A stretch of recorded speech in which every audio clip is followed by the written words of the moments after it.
திருவடிகளே சரணம். ஆன்மீக அன்பர்கள் அனைவருக்கும் இனிய வணக்கங்கள். நம்ம இந்த வீடியோ மூலமாக 2025ஆம் ஆண்டிற்கான செப்டம்பர் மாத ராசி பலன்களை பார்க்க இருக்கிறோம்.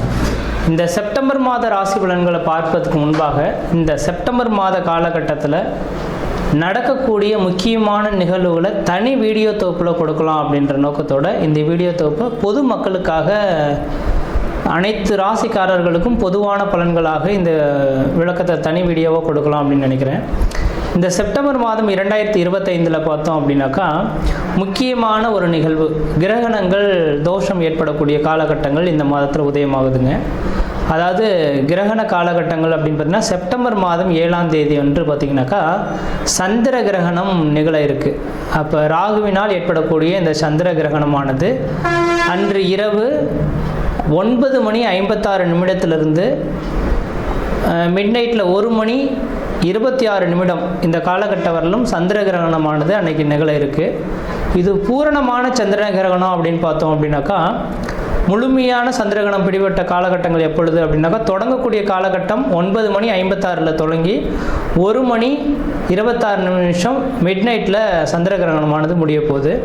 அதில் முழுமையான பவர்ஃபுல்லாக அந்த கிரகணம் ஏற்படக்கூடிய காலகட்டம் எப்படின்னு பார்த்திங்கன்னா இரவு 11 12:23 வரலும் முழுமையான சந்திர கிரகணமாக தெரிய போகுது. இது இந்தியாவில் தெரிய போகுது.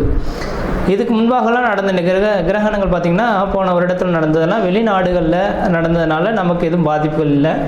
ஆனால் இந்த சந்திர கிரகணம் மட்டும் இந்த காலகட்டத்தில் இந்த மாதத்தில் மட்டும் நம்ம இந்தியாவில் தெரியக்கூடிய ஒரு கிரகணமாக இருக்க போகுது. அப்போ இந்தியாவில் நடக்கக்கூடிய இந்த கிரகணமாக இருக்கிறதுனால பொதுமக்கள்கள் கொஞ்சம் கவனமாக இருக்கக்கூடிய ஒரு காலகட்டங்கள் அப்படின்ற சொல்லலாம். எப்போல்லாம் கிரகண தோஷங்கள் ஏற்பட போகுதோ, எந்த இடத்தில் நிகழுதோ, அதாவது எந்த நாடுகளில் நிகழுதோ அந்த நாடுகளுக்கு ஒரு சில பாதிப்புகள் வரும்னு இருக்குதுங்க. அப்போ ராகு பகவான் கும்பத்தில் நின்று கும்பத்தில் இருக்கக்கூடிய ராகுவோட சந்திரன் இருந்து ராகு கிரகஸ்த சந்திர கிரகணமாக இந்த வருடம் செப்டம்பர் மாதம் 7ஆம் தேதி தொடங்க போகுது. இது பொதுமக்களுக்கு ஒரு சில பாதிப்புகளையும் கொடுக்கும், ஒரு சில நட்சத்திரங்களுக்கு யோகங்களும் கொடுக்க போகுது. அதில் முக்கியமாக பார்த்திங்கன்னா கர்ப்பிணி பெண்கள் இந்த நேர காலகட்டத்தில் கண்டிப்பாக வீட்டை விட்டு வெளியே வராமல் இருக்கிறது நல்லாயிருக்கும். சந்திர கிரகணம் இரவு நேரத்தில் நடைபெறதுனால பெரிய லெவலில் பாதிப்புகள் இருக்காது மக்களுக்கு. ஏன்னா அந்த நேரத்தில் மக்கள் அனைவருமே வீட்டு உள்ளதாக இருக்கும். முக்கியமாக இந்த நேரத்தில் கர்ப்பிணி பெண்கள் மிக மிக மிக கவனமாக இருக்கக்கூடிய காலகட்டங்கள். இந்த கிரகண தோஷங்களில் கொஞ்சம் வெளியில் வந்து சுற்றி உலாவணும், அந்த கிரகணத்தை பார்க்கணும் அப்படின்ற மாதிரி கர்ப்பிணி பெண்கள் மட்டும் நினைக்கிறாங்க அப்படின்னாக்கா அதோட கதிர்வீச்சு அதிகமாக இருக்கிறதுனால பிறக்கக்கூடிய குழந்தைகளுக்கு ஒரு சில பாதிப்புகளை கொடுக்கலாம். அதனால் அந்த கர்ப்பிணி பெண்களுக்காகவே இந்த வீடியோ கொடுக்கணுன்ற நோக்கத்தோடு நான் இந்த வீடியோவை தொகுப்பை கொடுக்குறேன். அப்போ அந்த கர்ப்பிணி பெண்கள் தெளிவாக சொல்ல விரும்புகிறேங்க, அன்று பகல் அந்த கிரகண தோஷங்கள் ஏற்படுவதற்கு முன்பாக, அதாவது 10 மணிக்கு 9:56 தொடங்க இருக்குது, 10 மணிக்கு தொடங்குறதாவே எடுத்துங்களேன். அப்போ அதிலிருந்து 4 மணி நேர காலகட்டங்கள் முன்பாகவே உணவை எடுத்துக்கொள்கிறதா சிறப்பை தரும். அப்போ அந்த நேரத்தில் மட்டும் கொஞ்சம் முடிஞ்ச அளவுக்கு பார்த்துக்குங்க. தண்ணி வந்து அருந்தலாம். அந்த தண்ணியில் தர்பை புல் போட்டுட்டு நீங்கள் வச்சுக்கிறது நல்லாயிருக்கும். அதாவது சொல்லப்போனால் அன்று சாயந்தரம் சூரியன் அஸ்தமனம் ஆகிறதுக்கு முன்பாகவே அந்த கர்ப்பிணி பெண்கள் மற்ற எல்லாருமே உணவை வந்து அடைந்திடுறது சிறப்பாக இருக்கும். அதுக்கு 6 மணிக்கு பிறகு பார்த்தீங்க அப்படின்னாக்கா உணவு சாப்பிடக்கூடாது. அப்போ சாப்பிட்டோம் அப்படின்னாக்கா செரிமான பிரச்சனைகள் ஏற்படலாம். இது சந்திரனால் ஏற்படுறதுனால உணவு சம்மந்தப்பட்ட உணவினால தான் பாதிப்புகள் அதிகமாக வரதுக்கு வாய்ப்புகள் இருக்குது. அதனால் 6 மணிக்கு பிறகு எந்த ஒரு உணவுப் பொருட்களும் நீங்கள் எடுத்துக்கொள்ளக்கூடாது.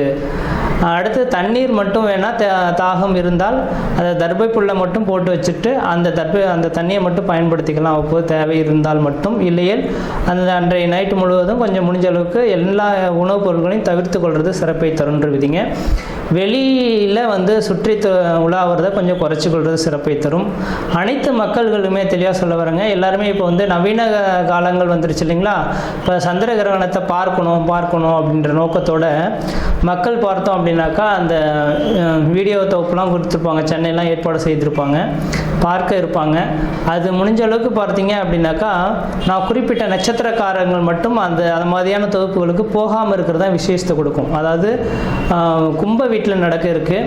இந்த கும்ப வீட்டில் இருக்கக்கூடிய சதயம், பூரட்டாதி, உத்திரட்டாதி, சதயம், பூரட்டாதி, உத்திரட்டாதி இந்த 3 நட்சத்திரக்காரர்களும், புனர்பூசம், விஷாகம், மொத்தம் இந்த 5 நட்சத்திரக்காரர்களும் கம்பல்சரி வெளியில் வராமல் இருந்துக்குங்க. கர்ப்பிணி பெண்கள் எப்படி இருக்கணுமோ அதே போல் சதயம், பூரட்டாதி, உத்திரட்டாதி, புனர்பூசம், விஷாகம் இந்த 5 நட்சத்திரக்காரர்களும் கர்ப்பிணி பெண்களும் அந்த நேர காலகட்டத்தில் வெளியில் வராமல் இருக்கிறது தான் சிறப்பை தரும். அவர்களுக்கு முழுமையான இந்த ஏன்னா அதோட அவங்களோட 1-5-9 அதோட கனெக்டிவிட்டியில் தான் இந்த ராகு கிரகஸ்த சந்திர கிரகணமானது தொடங்க இருக்குது. அதனால் இந்த நபர்களுக்கு மட்டும் பாதிப்புகள் அதிகமாக இருக்கும். இவர்கள் வெளியில் வராமல் இருக்கிறது விசேஷத்தை கொடுக்கும். மற்ற நபர்கள் வெளியில் போகலாம். அதே போல் வயது மூத்தவர்கள் 60 வயதுக்கு மேற்பட்ட நபர்களும் வெளியில் வராமல் இருக்கிறது விசேஷத்தை கொடுக்குன்றீங்க. இது அப்போ அந்த நேர காலகட்டத்தில் அந்த கிரக காரகத்துவம் பெரிய லெவலில் பாதிப்பை தராத மாதிரி உங்களுக்கு தெரியலாம். அந்த கிரகண தோஷங்கள் ஏற்பட்டு அடுத்த 40 நாட்களுக்கு பிறகு தான் அதோட பாதிப்புகள் கொஞ்சம் அதிகரிக்கிறத பார்க்க முடியும். இப்போ உடல் ரீதியான தொந்தரவுகளை ஏற்படுத்தலாம். உணவு குழாய் சம்பந்தப்பட்ட பிரச்சனைகள் இந்த நபர்களுக்கு வரலாம். அதனால் கொஞ்சம் கவனமாக இருங்க. இந்த நான் சொன்ன இந்த 5 நட்சத்திரக்காரர்களும் மறுநாள் பார்த்தீங்க அப்படின்னாக்கா காலையில் எழுந்து பச்சை தண்ணியில் குளிச்சுட்டு விநாயகர் கோயிலுக்கு போயிட்டு அர்ச்சனை பண்ணிட்டு வர்றது விசேஷத்தை கொடுக்குங்க. ஏன்னா ராகு கேதுவின் கண்ட்ரோலை பண்ணக்கூடிய சக்தி விநாயகர் பெருமானுக்கு மட்டுமே உண்டு. அப்போ மறுநாள் செப்டம்பர் 7ஆம் தேதி நைட்டு இந்த கிரகணம் தொடங்க இருக்குது.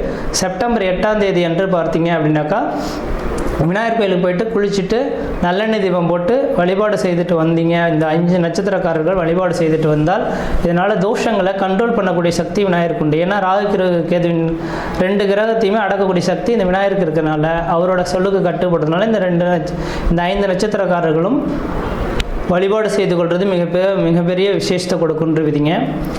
அதே வேளையில் மற்ற ராசிக்காரர்கள் பெரிய லெவலில் பாதிப்புகளை எதுவும் தடாதுன்றவிதிங்க.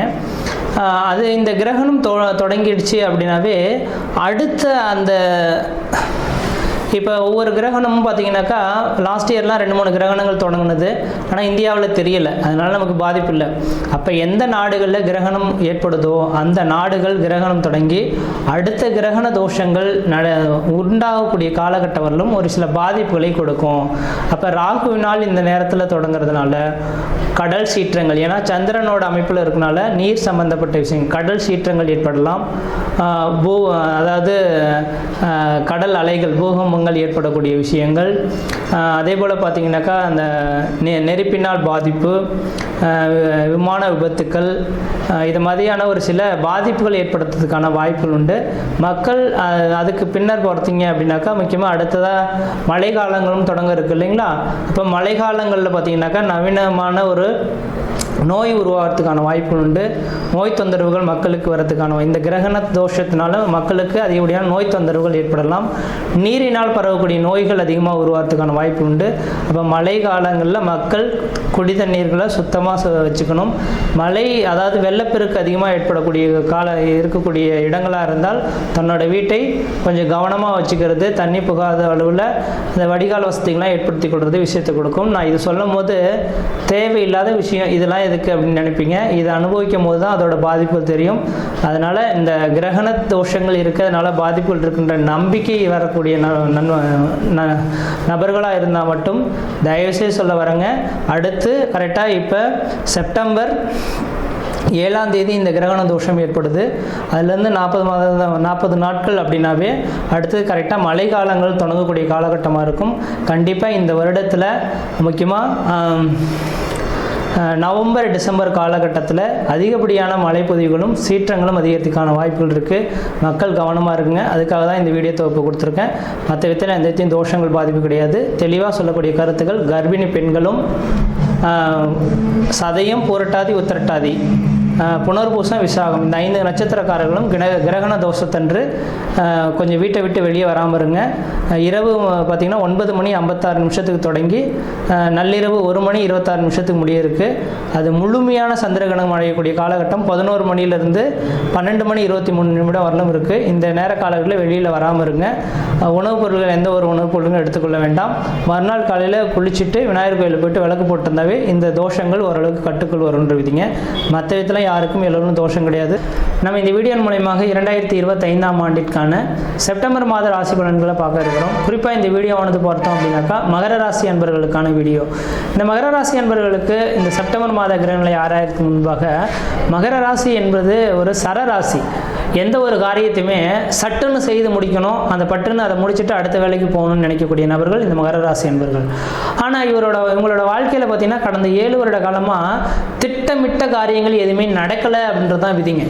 முயற்சி எடுத்துகிட்டு பார்ப்பாங்க, இந்த வேலையை இந்த நேரத்தில் முடிச்சணும்னு நினைப்பாங்க, ஏதோ ஒரு காரணத்தினால தடைபட்டு போயிடும். அதனால பாதிப்புகள் அதிகமாக இருக்கிறத பார்க்க முடியும். ஏன் சார் என்ன காரணம்? நாங்கள் அப்படியே பம்பரம் போல் சுழண்டுட்டு இருந்த நபர் தானே மகர ராசி அன்பர்கள் தான். என்ன காரணம்னு தெரில. அதே அறிவு தான், அதே புத்தி தான், தெளிவாக தான் சிந்திக்கிறோம். இதுக்கு முன்னாடி தெளிவாக சிந்திக்காத ஒரு சில காலகட்டத்தில் கூட நல்லது நடந்தது. ஆனால் சிந்தித்து செயல்படுறோம், ஆனால் தடைகளாகவே வந்துகிட்டே இருக்குது அப்படின்னு எண்ணிக்கிட்டு இருக்கக்கூடிய இந்த மகர ராசி அன்பர்களுக்கு தெளிவாக ஒரே ஒரு விஷயங்கள் சொல்ல விரும்புகிறேன். இந்த மாதத்தின் தொடக்கத்திலேருந்து உங்களோட வாழ்க்கையில் மிகப்பெரிய ஒரு அதிர்ஷ்டத்தை சந்திக்க போகிறீங்க. வாழ்க்கையில் வளம் பெற போகிறீங்க. கடந்த 7 வருட காலமாக இது நடக்காதான்னு ஏங்கி காத்திருந்த ஒரு விஷயங்கள் உங்களோட கண் முன்னே உங்களோட வீட்டின் வாயில் கதவை தட்டக்கூடிய ஒரு காலகட்டம் உதயமாயிடுச்சு. ஏன் சார் இதுக்கு முன்பாக இந்த மாதிரியான கஷ்டங்கள் சந்திச்சோன்னாக்கா, 7 சனியானது உங்களோட வாழ்க்கையில் நடந்தது. அதுதான் உண்மையான விஷயங்க. ஒரு மனிதனுடைய வாழ்க்கையில் 7 சனின்றது ஒன்று வந்துருச்சு அப்படின்னாவே, முன் ஜென்மத்தில் அவன் என்ன பாவ புண்ணியங்கள் செய்திருக்கானோ இந்த ஜென்மத்தில் அந்த பாவ புண்ணியத்தின் தொகுப்புகளை அனுபவிக்கணுன்றதான் விதிங்க. அதனால தான் ஒவ்வொரு நபர்களும் இந்த உலகத்தில் பிறப்பெடுத்திருக்கோம். அப்போ பிறப்பின் ரகசியத்தை உணரணும்னாக்கா 7 சனி வந்தே தீரணும். அப்போ 7 சனி வரக்கூடிய காலகட்டத்தில் முன் ஜென்மத்தில் செய்த பாவ புண்ணியத்தை இந்த ஜென்மத்தை அனுபவிப்பீங்க. சார் நல்லது தானே செஞ்சுட்ருக்கேன் எல்லா நபர்களுக்கும், ஆனால் என்னை தீங்கு வருதுனாக்கா முன் ஜென்ம பாவத்தின் தொகுப்பு. அதனால் இந்த நேர காலகட்டத்தில் கடந்த 7 வருட காலகட்டத்தில் ஒரு தேவையில்லாத பிரச்சனைகள், வம்பு வழக்குகள், சட்ட சிக்கல்கள், மன நிம்மதி குறையிறது, பொருளாதார நெருக்கடிகள், கடன் சொல்லக்கூடிய அமைப்புகள், சொந்த பந்தத்தினால பிரச்சனைகள், முக்கியமாக நிரந்தரமான வேலை வாய்ப்பு இல்லாமல் தடுமாறுறது. நல்ல ஜாப்ல இருந்திருப்பீங்க மகர ராசிக்காரர்கள்லாம். ஒருவேளை வெளிநாடுகளிலே இருந்திருப்பீங்க. நல்ல வேலைவாய்ப்பு அவங்களோட நீ இந்த நிறுவனத்தில் நீதாம தலைமையான பொறுப்பில் இருப்பீங்க, நீ இந்த நிறுவனத்தையே உங்ககிட்ட கொடுத்துட்டு போகலான்னு நினைக்கிறேன் அப்படின்ற மாதிரி ஒரு நட்புக்கு பாத்திரமா இருந்த இந்த மகர ராசி என்பவர்களுக்கு பார்த்தீங்கன்னாக்கா, நீங்கள் இங்கேயே இருந்துருங்கன்னு சொல்லியிருப்பாங்க. அதை மீறி இல்லைங்க, எனக்கு அப்பா இருக்காங்க, அம்மா இருக்காங்க, என் மனைவி இருக்குது, குழந்தைகள் இருக்காங்க, சொந்த பந்தம் இருக்காங்க, அவங்களோட போய் கொஞ்ச நாள் ஸ்பெண்ட் பண்ணலாம் அப்படின்னு நினச்சிட்டு வரேன் அப்படின்ற மாதிரி திடீர்னு ஒரு 4-5 வருஷத்துக்கு முன்னாடி வந்திருப்பீங்க. ஆனால் இங்கே வெளிநாடுகளுக்கு திரும்ப போக முடியாத ஒரு சிச்சுவேஷனும், இந்த குடும்பத்தில் எந்த காரணத்துக்காக சந்தோஷத்துக்காக வந்தீங்களோ அந்த சந்தோஷங்களாக இழந்து, மன நிம்மதி குறைந்து, பொருளாதார நெருக்கடிகள் ஏற்பட்டு, கணவனுடைய கருத்து வேறுபாடுகள் ஏற்பட்டு, பிரிவுகள், பிரச்சனைகளை சந்திக்க காலகட்டங்களாக உங்களுக்கு உருவெடுத்திருக்கும். நிரந்தரமான வேலை இல்லாமல் தடுமாறி இருப்பீங்க விதிங்க. அப்போ நிரந்தரமான வேலை இல்லாமல் தடுமாறனுக்கு முன் ஜென்ம கருமாவின் தொடர்பு தான் விதின்றது விதிங்க. அதனால் நீங்கள் இனிமேல் கவலைப்பட வேண்டாம். இந்த சனி பகவான் உங்களை விட்டு விலகி போயிட்டார். இனிமேலுக்கு இன்னும் அடுத்த 30 வருட காலகட்டங்கள் பட்டமரம் தொழிற மாதிரி படிப்படியாக வளர்ச்சிக்கான ஒரு காலகட்டங்களானது உங்களோட வாழ்க்கையில் தொடர ஆரம்பிச்சிருச்சுன்னு மட்டும் தெளிவாக சொல்ல விரும்புகிறேங்க. இனிமேல் உங்களோட வாழ்க்கையில் எந்தத்தையும் குற்றங்களோ குறைகளோ சொல்கிறதுக்கான வாய்ப்புகள் கிடையாது. 7 சனி தாக்கங்கள் முழுமையாக விட்டு விலகி போச்சு. வாய்ப்பு கிடைச்சது அப்படின்னாக்கா கும்பகோணம் பக்கத்தில் இருக்கக்கூடிய திருநள்ளாறு சனி பகவான் கோயிலுக்கு போயிட்டு அந்த குளத்தில் குளிச்சுட்டு நல்லெண்ணெய் தேய்ச்சி குளிச்சுட்டு போட்டிருக்க ட்ரெஸ்ஸை அந்த குளத்துக்கு அங்கே பக்கத்தில் டஸ்ட்பின் வச்சுருப்பாங்க, அதில் போட்டுட்டு விநாயகர் கோயிலுக்கு ஒரு செதுத்தங்காய் வாங்கி உடைச்சிட்டு அங்கே சனி பகவானை நீங்கள் தரிசனம் பண்ணிட்டு வந்தீங்க அப்படின்னாக்கா முன் ஜென்ம பாவத்தின் தொகுப்புகளை முழுமையாக இறக்குனதாக அர்த்தம்ன்றீங்க. அப்படி போயிட்டு வந்த பிறகு பார்த்தீங்கன்னா உங்களோட வாழ்க்கையில் பார்த்தீங்கன்னாக்கா கடந்த 7 வருட காலமாக நடைபெறாத ஒரு சில விஷயங்கள் இந்த மாத காலகட்டத்திலேருந்து நடைபெற போகுது. முக்கியமாக வேலை இல்லாத நபர்களுக்கு நிரந்தரமான வேலைவாய்ப்பு உருவாக போகுது. குடும்பத்தில் திருமணமே ஆகலை, எனக்கு திருமணம் நடக்குமா நடக்காதான்னு தெரில அப்படின்னு நினச்சிட்டு இருக்கக்கூடிய நபர்களுக்கு கண்டிப்பாக திருமணம் நிச்சயிக்கப்படக்கூடிய ஒரு காலகட்டங்கள் உதயமாக போகுது. குழந்தை பேர் இல்லை சார், நான் திருமணம் ஆச்சு, அந்த கோயிலுக்கு போயிட்டோம், இந்த கோயிலுக்கு போயிட்டோம், ஏதோ பரிகாரம் செய்து பார்த்துட்டோம், ஆனால் குழந்தையே இல்லை அப்படின்னு ஏங்கி தவித்துட்டு இருக்கேன் அப்படின்னாக்கா கண்டிப்பாக இந்த மாத காலகட்டத்தில் உங்களுக்கு குழந்தை தரிக்கிறதுக்கான வாய்ப்புகள் மிகவும் பிரகாசமாக இருந்துகிட்ருக்கு. முக்கியமாக உங்களுக்கு மட்டும் இந்த விளக்கத்தை நான் கொடுக்கணும்னு ஆசைப்பட்றேன். ஏன்னா பசி இருக்கவனுக்கு மட்டும்தான் அந்த பசியின் அருமை புரியுன்னு சொல்லுவாங்க இல்லைங்களா, அது மாதிரி நீங்கள் கஷ்டப்படக்கூடிய உங்களுக்கு மட்டும் இந்த விதிகளை சொன்னால் தான் புரியும். மற்ற ராசிக்காரர்கள் சொன்னால் அவங்க நலமாக இருப்பாங்க, அவங்களுக்கு தோணாது. அதனால் உங்களுக்கு சொல்ல விரும்புகிறேங்க. இந்த மாத காலகட்டத்தில் பார்த்தோம் அப்படின்னாக்கா கிரகண தோஷம் சந்திர கிரகணமானது செப்டம்பர் 7ஆம் தேதி அன்று தொடங்க இருக்கு. அப்போ நீங்கள் வெகு நாட்கள் ரொம்ப ஏக்கத்தோடு நின்றீங்க, இது கிடைக்காதா அது கிடைக்காதா, இது கிடைச்சிட்டா என்னோட வாழ்க்கையில் ஒரு உச்சத்தை தொற்றுவேனே, ஒரு வேலை கிடைச்சிட்டா போதும், திருமணம் ஆகிட்டா போதும், குழந்தை பேர் பெற்றெடுத்தா போதும், அல்லது கடனை அடைச்சிட்டா போதும் அப்படின்ற ஒரு ஏக்கத்தில் இருப்பீங்க இல்லைங்களா, ஒரு வீடு கட்டினா போதும் அப்படின்ற ஒரு ஏக்கத்தில் இருந்தீங்கன்னாக்கா இந்த மாதத்தில் நடக்கக்கூடிய சந்திர கிரகணத்தன்று உங்களோட வீட்டிலேயே அமைதியாக உட்காந்து ஏதாவது உங்களுக்கு பிடித்த கிரகம், அது விநாயகர் பெருமான் இருந்தால் விநாயகருக்கான காயத்ரி மந்திரம், அம்மன் பிடித்திருந்தால் அம்மனுக்கான காயத்ரி மந்திரத்தை வந்து அந்த 3 மணி நேரம், அதாவது 9 மணி 7ஆம் தேதி அன்று நைட்டு 9 மணி 56 நிமிஷத்துக்கு தொடங்கி நள்ளிரவு 1 மணி 26 நிமிடம் வரணும் தொடங்க இருக்கிறதுனால அந்த காலகட்டத்தில் அந்த கிரகத்தின் மந்திரங்களை உச்சாரணம் செய்துட்டு உங்களுக்கு என்ன தேவையோ அது ஒரே காரியத்தை ஒரே எண்ணத்தோடு நீங்கள் இந்த காரியம் எனக்கு நடக்கணும் அப்படின்ற மாதிரி வேண்டுதல் எடுத்துட்டா அந்த கிரகணம் ஏற்பட்டு 40 நாட்களுக்குள்ளார அந்த காரியம் வெற்றி பெறுன்றுவிதிங்க. வாய்ப்பு இருந்தால் இதை பயன்படுத்தி பாருங்கள். உங்களுக்கு வாழ்க்கையில் வளம் பெறத்துக்கான ஒரு காலகட்டமாக உருவாகுதுன்றீங்க. மற்ற விதத்தில் உங்களுக்கு எந்த விதத்தையும் தோஷங்கள் பாதிப்பு கிடையாது. இந்த வருட காலகட்டத்தில் முக்கியமாக இந்த மாத காலகட்டம் உங்களோட வீட்டின் வாய்க்கிறதை அதிர்ஷ்ட தேவதை தட்டக்கூடிய ஒரு காலகட்டம் உதயமாக போகுது. கடன் பிரச்சனைகளுக்கு ஒரு முற்றுப்புள்ளி வைக்க போகிறீங்க. திருமணமாகாத நபர்கள் திருமண வாய்ப்புகளும், குழந்தை பேர் இல்லாத நபர்கள் குழந்தை பேர்களும், வீடு மனை வாசல் இல்லையான்னு கஷ்டப்பட்ட நபர்கள் நிரந்தரமான ஒரு வீடு மனை வாசல் வாங்கக்கூடிய யோகங்களும், கட்டக்கூடிய யோகங்களும், சொந்த பந்தத்தினால இந்த பிரச்சனைகளுக்கு முற்றுப்புள்ளி வைக்கக்கூடிய காலகட்டமும், கோர்ட்டு கேஸ் வழக்குகள் உங்களுக்கு சாதகமான அமைப்புகளும், வெளிநாடு வெளிமாநில தொடர்புகள் ஏற்பட்டு அதனால் ஆதாயங்களை பெறக்கூடிய ஒரு காலகட்டமாக இந்த மாதம் உதயமாக போகுது. முயற்சி எடுத்து பாருங்கள், கண்டிப்பாக வெற்றி பெறுவீங்கள். நன்றி, வணக்கம்.